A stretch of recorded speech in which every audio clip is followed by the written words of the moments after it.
그런 어떻게 되느냐? 제조업도 서비스업도 모두 인력을 부족합니다. 그 이유는 제조업은 축소하고 있는 상황이기 때문에 일할 수 있는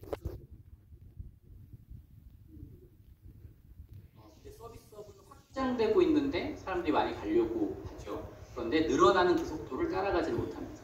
그러다 보니까 두 개 산업 모두 인력이 부족한 상황이기는 합니다.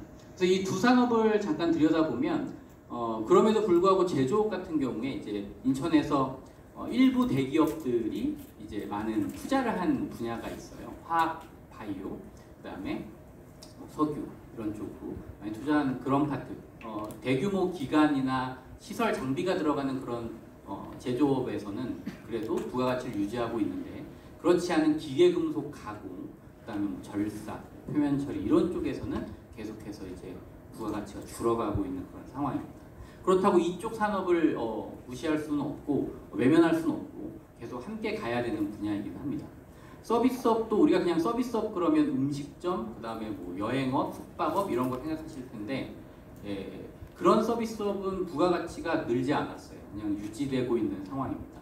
그러면 어떤 서비스업이 늘었냐? 생산자 서비스업이 늘은 거예요. 그러니까 대형 기업이 제대로 된 영업을 할 수 있도록 지원해주는 그런 기업을 지원하는 서비스업이 부가가치가 급등하게 된 상황입니다.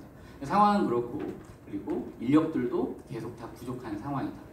인력의 부족 상황은 사실은 구인 배수로 우리가 확인할 수 있는데 사람을 구하기 힘들다. 이쪽이 이제 제조업 쪽이 좀 많이 있고요. 일자리 구하기 힘들다. 이쪽은 서비스업이 좀 많이 있습니다. 일단 상황은 그래서 이제 인천에 있는 많은 근로자들이 선택을 하고 또 학습을 해서 취업을 해야 되는 그런 상황인데 두 번째 질문하고 이제 바로 연결돼서 말씀을 드리면 그러면 인천의 평생 직업은 어떤 방향으로 가야 되겠느냐라는 질문을 해주셨어요.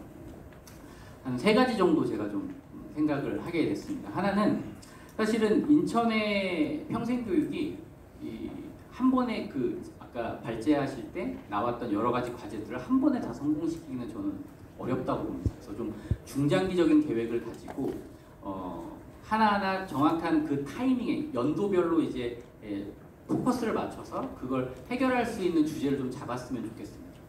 그 중에 하나가 이제 산업 변화와 근로자 측면에서 좀 생각을 한다면 회사에서 정년퇴직이나 아니면 명예퇴직을 앞두고 있는 분들이 많거든요.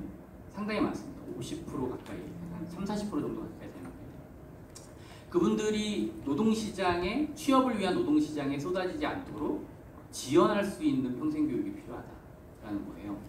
일례로 제가 이제 많은 기업들을 만나고 다니는데 한 기업 같은 경우에는 방금 말씀드렸던 그런 퇴직의 대상자들을 대상으로 영업점을 오픈할 수 있는 재교육을 시켜주는 거예요.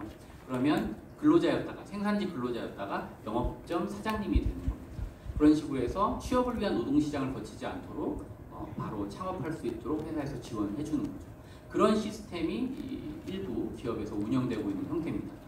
그래서 이렇게 노동시장으로 나올 수 있는 이제 근로자들을 다시 거치지 않고 바로 창업에 연결될 수 있는 그런 평생교육 하나 있으면 좋지 않겠나 그런 생각이 좀 들었고요.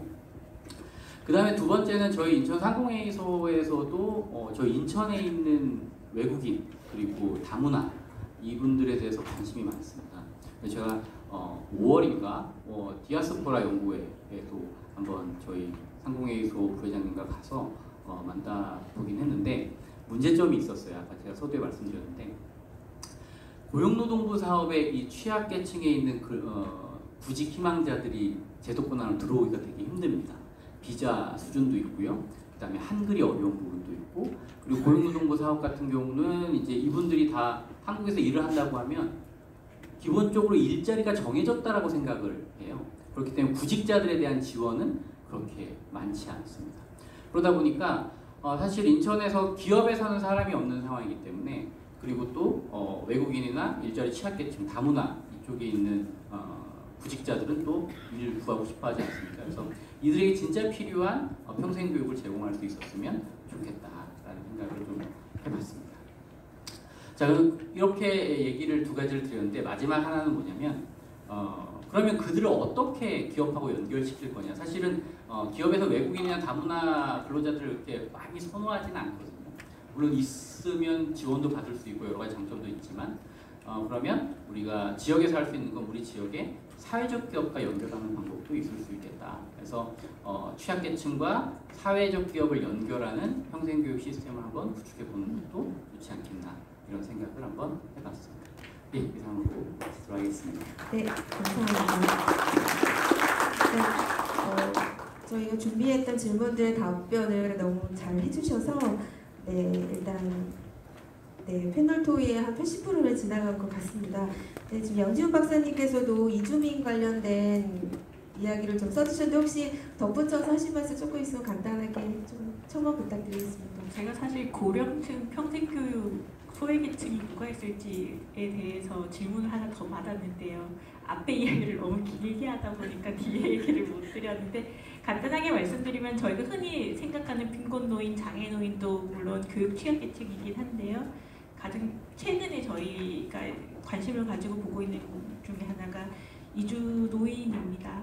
이주노인 같은 경우에는 저희가 아까 그 기준발전제 그 표를 보여주셨지만 가장 많은 거는 그 중국에서 오신 혹은 베트남에서 오신 그 이주민들이신데 대부분 이제 결혼 이주로 오신 분들에 대한 비율도 좀 많이 있고요. 노인 비율로 따지면 저희가 관심을 가지고 있는 게 중국과 그 사할린 그 러시아 출신의 이주 노인입니다.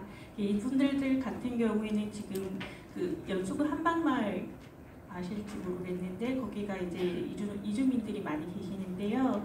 지금 60세 이상 이주민들이 약 13,000명 정도가 되는데 그게 이제 이주민 가운데서는 한 11.6% 되는 비율이고 노인 가운데에서는 약 2% 정도를 차지하는 비율입니다.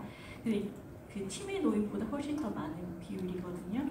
그래서 이제 이런 이주 노인들 같은 경우에는 학력 수준이 낮아서 한국 수준이 낮아서 교육에 참여하지 못하는 문제도 있는데 그것보다는 한국에서 배워야 되는 문화라든지 시스템에 적응한다든지 이런 부분들이 굉장히 취약하세요. 그래서 이분들도 이제 나이가 들어서 사회 서비스들을 많이 받아야 되는데 흔히 얘기하는 이제 장기 요양 서비스 이런 서비스를